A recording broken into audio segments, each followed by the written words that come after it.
जय मसी यार सबैलाई फेरि पनि आज सम्पूर्ण दर्शकवृन्दलाई स्वागत छ हाम्रो च्यानल आशिषको टुङ्गो love god and love people.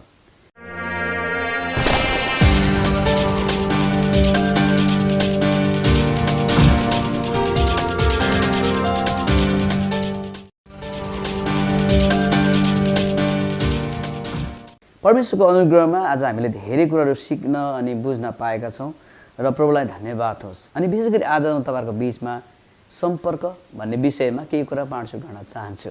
सम्पर्क साह्रै साधारण शब्द सुनिन्छ बेला बेला, अनि सम्पर्क यदि नभए, यदि धेरैचोटि हामी सम्पर्क गर्न खोज्छौँ कति व्यक्तिहरूलाई, कति मानिसलाई, अनि कति आफ्ना आफन्तलाई, कति आफ्ना इष्टमित्रलाई, आफ्ना कति प्रियलाई अथवा परिवारका अनि कति व्यक्तिहरूलाई, अनि सँगसँगै आफूसँग सम्बन्धित रहेका आफ्नो तितो मिठो अनुभवसँग सँगसँगै रहेकाहरूसँग पनि सम्पर्क गर्न चाहन्छौँ।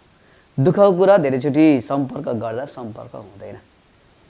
अनि हामीको इन्डियामा फोनमा जब जब फोन गर्छौँ त्यतिखेर फोनमा एउटा आवाज आउँछ, त्यो चाहिँ बङ्गलामा आउने गर्छ अनि त्यहाँनिर भन्ने गर्छ এখন যোগাযোগ হচ্ছে না, এখন যোগাযোগ হচ্ছে না। এখন যোगाযোग হচ্ছে না भन्दाखेरि हामीले नेपालीमा सोझो बुझ्नु पर्दैन, अहिले सम्पर्क हुन सकेन भनेर भनिन्छ। अनि नेपालकै फोन नम्बरमा पनि फोन गर्दाखेरि अहिले सम्पर्क हुन सकेन भन्ने कुराहरू हामी सुन्छौँ। अनि यहाँलाई यो कुरा बिदिँदैछ। अनि तर आज मैले यहाँ तपाईहरुसँग सम्पर्क भन्ने शब्दसँग सम्बन्धित रहेर के कुरा बाँड्छु गर्न चाहेको। आज सम्पर्क नहुँदा के हुन्छ? आज सम्पर्क नहुँदाखेरि हामीको सम्बन्ध बिग्रन्दछ। अनि सम्बन्ध निर्माण हुनको लागि, सम्बन्ध ठिक हुनलाई हामी आपस्तमा सम्पर्क हुन पर्दछ। परिवारभित्रै हेर्नुहोस्, आमा बुवासँग, नानी छोराछोरी बाबुआमासँग, परिवारभित्रै दाजुभाइ दिदी बहिनीसँग, गाउँघरमै हाम्रो इष्टमित्र छरछिमेकीसँग, हाम्रो जति धेरै एकअर्कासँग सम्पर्क हुँदछ त्यसले हाम्रो सम्बन्धलाई विकास गर्छ। अनि यो सम्बन्ध विकास हुँदै जाँदाखेरि तपाईँ र म एकतामा मजबुत हुन्छौँ। अनि हामी सुन्छौँ धेरैचोटि, अनि म कतिचोटि भन्ने पनि गर्छु, अनि मैले पनि त्यो कुरालाई यसो विचार गर्दाखेरि सही लाग्छ। त्यो चाहिँ के हो भनेदेखि एकता यस्तो ठुलो पर्वत हो जसले कसैलाई पनि, एकता यस्तो ठुलो पर्वत हो जसलाई कसैले पनि लडाउन सक्दैन। यति ठुलो चट्टान हो जसलाई कसले नाग्न सक्दैन। तर यो एकता आउनलाई तपाईँ म हामीमा सम्पर्क हुन आवश्यकता छ।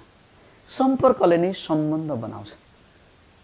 तितो सत्य चाहिँ के छ भनेदेखि अहिलेको समयमा मानिसहरू सम्पर्क राख्दैनन्, सम्बन्ध छैनन्। धेरैचोटि मानिसले भन्ने गरे जस्तै, धेरै मान्छेको भिडमा म एक्लो भेटाएँ भने जस्तै तपाईहरुको आफ्नो जीवनमा पनि यस्तो अनुभवहरू होला नि, हैन र? त्यस्तो तितो मिठो अनुभवहरू तपाईहरुसँग छ। समाजमा, गाउँमा, बजारमा, हैन, तपाईको बस्नुभएको ठाउँमा, टोलमा, हामी विश्वासीहरू पनि मण्डलीमा, चर्चमा, धेरै कन्फरेन्सहरू हुँदाखेरि, सेमिनारहरूमा धेरै भिडहरू, धेरै जमातहरू हामी देख्छौँ। तर त्यहाँनिर आफूलाई एक्लो पाउँछौँ। अनि यो चाहिँ के हो भनेदेखि सम्पर्क नहुँदाखेरिको अवस्था हो। यसले गर्दाखेरि सम्पर्क जब हामी हुन्छ भनेदेखि हामीसँग सम्बन्ध आउँदछ। सम्बन्ध जब आउँछ भने हामीमा एकता आउँदछ। जब हामीमा एकता आउँछ भनेदेखि हामी हरेक कुरामा सफल बन्न सक्छौँ। आज तपाईको परिवारसँगको सम्पर्क र सम्बन्ध कस्तो छ? यहाँहरू आफैले हेर्दै गर्दाखेरि आफैले आफूलाई विचार गर्न सक्नुहुन्छ।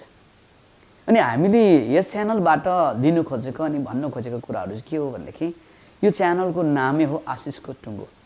परमेश्वरले धेरै अनुग्रह गर्नुभयो र यो आशिषको टुङ्गो च्यानल मार्फत तपाईले हेर्दै गर्दा, तपाईले सुन्दै गर्दा तपाईको व्यक्तिगत जीवनमा, पारिवारिक जीवनमा आशिष होस् भन्ने हाम्रो ठुलो इच्छा आकांक्षा छ। र तपाईहरुलाई विशेष गरी हामी परमेश्वरको वचन पाउँदछौँ। परमेश्वरको वचनले भन्छ गलाती 6:7 पदमा, परमेश्वरको वचनले भन्छ गलाती 6:7 मा, धोकामा नपर, परमेश्वरको ठट्टा हुँदैन। मानिसले जे रोप्छ उसले त्यसैको कटनी गर्नेछ। अब सम्पर्क कसले गर्ने त भन्दाखेरि सम्पर्क चाहिँ पहिला तपाईले गर्नु पर्यो, मैले गर्नुपर्ने हो। जब तपाईले सम्पर्क गर्न हुन्छ भनेदेखि अर्कोसँग सम्बन्ध मिल्दछ। धेरैचोटि तितो कुरा चाहिँ के छ भनेदेखि कसैले मलाई सम्पर्क गरेन म किन गर्ने, कसैले मलाई वास्तै गर्दैन, मलाई सोध्दैन पनि खोज्दैन पनि म किन खोज्नु, म किन वास्ता गर्नु। तर वास्तविकतामा साँच्चै तपाईँ व्यक्तित्वमा तपाईँ असल विचार र सकारात्मक सोच लिएर जिउने व्यक्ति हुनुहुन्छ र तपाईँ असल कुराको अपेक्षा र आकांक्षा राख्नुहुन्छ भनेदेखि सम्पर्कको पहिलो खुड्किलो र पहिलो कदम यहाँले चाल्नु पर्यो हुन्छ। सम्पर्कले सम्बन्ध, इङ्ग्लिसमा भने जस्तै कन्ट्याक्ट, कम्युनिकेसन। अनि कम्युनिकेसन, कन्ट्याक्ट, कम्युनिकेसनबाट रिलेसनसिप बिल्डअप हुँदछ, युनिटी जब आउँदछ। अनि यो एकतालाई जब तपाईँ मेरो परिवारमा, यो एकतालाई जब तपाईँ मेरो परिवारमा अन्य मानिसले देख्दछन्, अन्य गाउँघरका छिमेकीले देख्दछन्, साँच्चै नै तपाईको बारेमा गुणगान गाउन उनीहरू थाक्दैनन्, किनभने तपाईको विचार ठिक हुँदछ। अनि ठिक विचार बोकेको मानिसले नै प्रियहरू ठिक काम गर्दछन्। अनि ठिक काम गर्नेले नै समाजमा सुधार ल्याउँदछ। अनि समाजमा सुधार ल्याउनु, ठिक काम गर्नु, ठिक विचार आउनलाई हामीसँग सम्पर्क हुन पर्दछ। सम्पर्क विहीन रह्यौँ भनेदेखि हामी एक्लोपनमा हुन्छौँ। अनि एक्लोपनको शिकार हुनेहरू धेरै मानिसहरूले आत्महत्या गरेका छन्। अनि हामीले सम्पर्क गर्नलाई, सम्पर्कका कुराहरूलाई विकास गर्यौँ र एकअर्कासँग भाइचारा भलाकुसारी गर्न सुरु गर्यौँ भनेदेखि धेरैको यस्ता जटिल एक्लोपनको समस्याहरू हल हुन सक्छन्। अनि ती असल व्यक्तित्वहरू मध्येमा तपाईँ एक बन्न सक्नुहुन्छ। र आज तपाईलाई यो ठुलो उत्साह म दिन चाहन्छु। तपाईको कसैसँग सम्बन्ध बिग्रिएको छ भने पहिलो कदम तपाईले चाल्नुहोला, जसले तपाईको सम्पर्क भन्ने कुरा आउँदछ। पहिलो कदम तपाईले चाल्नुहोला जसको सम्पर्कबाट तपाईको सम्बन्धबाट तपाईको जीवन र परिवारमा अनि समाज र देशसम्मै हामी एकता ल्याउन सक्छौं।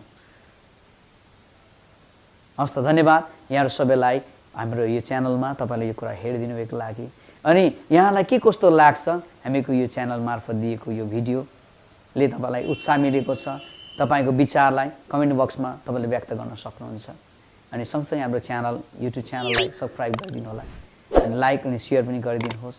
अनि सँगसँगै विशेष यहाँहरुको व्यक्तिगत प्रार्थनामा हामीलाई निरन्तर सम्झनु होला, किनकि यो च्यानल नै आशिषको टुङ्गो हो जसले तपाईलाई अनि तपाई बसेको ठाउँसम्म आशिष पुर्याउनेछ। हवस् त यहाँबाट बिदा लिन चाहन्छु। हाम्रो भाइ नितिश क्यामेराम्यानसँग प्रभुले तपाईहरु सबैलाई आशिष दिउन्, सुरक्षा दिउन्। जय मसीह। Thank you so much.